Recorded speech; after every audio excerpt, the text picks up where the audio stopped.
నమో వెంకటేశాయ నమః. కలియుగ వైకుంఠ దేవుడిగా మరి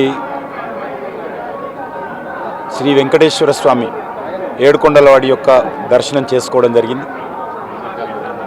ఈ సందర్భంగా నేను కానీ మనమందరం కానీ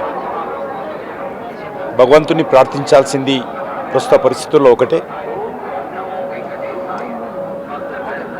ప్రకృతి కారణంగా ఈ సంవత్సరము చాలా తక్కువ వర్షాలు వస్తాయని ప్రపంచమంతా కూడా ఆందోళన చెందుతూ ఉంది. జూన్ మాసంలో రావాల్సినటువంటి వర్షాలలో కొన్ని ప్రాంతాలలో 40%, కొన్ని ప్రాంతాలలో 50% తక్కువ వర్షపాతం నమోదైంది. ఇది చాలా ఆందోళనకరమైనటువంటి అంశం. ప్రపంచంలో అత్యధిక జనాభా కలిగినటువంటి మనలాంటి దేశంలో ఏ సంవత్సరానికి ఆ సంవత్సరం మంచి వర్షాలు కురిస్తేనే కావలసినటువంటి తిండి గింజలు కానీ, దేశానికి కావాల్సినటువంటి ప్రజల అవసరాలు కానీ మరి తీరుతాయి. నిన్నట్టయితే విపరీతమైనటువంటి ప్రకృతి వైపరీత్యాలతో మరి అనేక రకాల సమస్యలు కూడా ఉత్పన్నమయ్యే అవకాశం ఉంది. ఈ సందర్భంగా కలియుగ దైవమైనటువంటి శ్రీ వెంకటేశ్వర స్వామిని ప్రార్థించేదొకటే.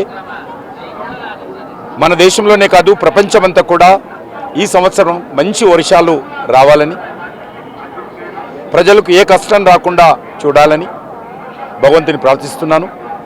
ప్రజలను కూడా కోరేదొకటే, పడ్డటువంటి ప్రతి నీటి చుక్క వృధా పోకుండా దాన్ని కాపాడుకోవాలి. మరి ఈ సంవత్సరము తక్కువ వర్షపాతం నమోదవుతున్న సందర్భంగా ప్రతి నీటి చుక్క కూడా ఎంతో ప్రాధాన్యత ఉంటుంది. కాబట్టి ప్రతి ఒక్కరు కూడా ఆ దిశలో ఆలోచన చేయాల్సిందిగా నేను మరి ఈ పవిత్ర స్థానం నుంచి ప్రజలకు కూడా విజ్ఞప్తి చేస్తా ఉన్నాను.